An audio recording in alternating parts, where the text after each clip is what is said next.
মাত্র ৫ মিনিটে cake ready করে ডেলিভারি দিয়ে আমি তো বিশ্ব রেকর্ড করে ফেলেছি। মাত্র ৫ মিনিটে মানে ডেলিভারি ম্যান নিচে দাঁড়িয়েছিল, তখন আমি এই কেকটা ফুল রেডি করে ডেলিভারি ম্যানকে দিলাম। আর এটাই আমার জীবনের প্রথম এত দ্রুততম কেক ছিল।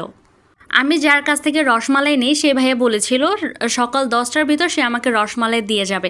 তো সেই হিসাবে আমি আমার রাইডার ভাইয়াকে বলি যে ভাইয়া আপনি ৪টার দিকে আসবেন। তো ভাইয়া ঠিক সেই সময়ে আসে, কিন্তু আমার সকাল ১০টা চলে যায়, ১১টা চলে যায়, দেখতে দেখতে ৩টা বেজে যায়, কিন্তু আমার রসমালাই আসে না। পরে না পেরে আমি যে দৌড় দিয়ে রসমালাই নিয়ে আসি এবং রসমালাই নিয়ে আসতে গিয়ে দেখি যে গেটের নিচে রাইডার ভাইয়া নিজেই দাঁড়িয়ে আছে, আর এখনও আমার কেক রেডিই হয়নি। আমি দৌড়ে উপরে আসলাম, আসার পর আমার কিন্তু বোরকা পরায়, দেখতে পারছেন, হাতা দেখলেই বুঝবেন। আমি বোরকা পরা অবস্থায় কিন্তু আমার এই পুরো কেকটা রেডি করে আমি তারপর ডেলিভারি করেছি। ভাগ্য ভালো যে আমার এই কেকটা আর ক্রিমটা আমি দুপুরে রেডি করে ফেলেছিলাম। আমি হয়তো ভেবেছিলাম যে সকালবেলা আসবে রসমালাই, কিন্তু আসেনি।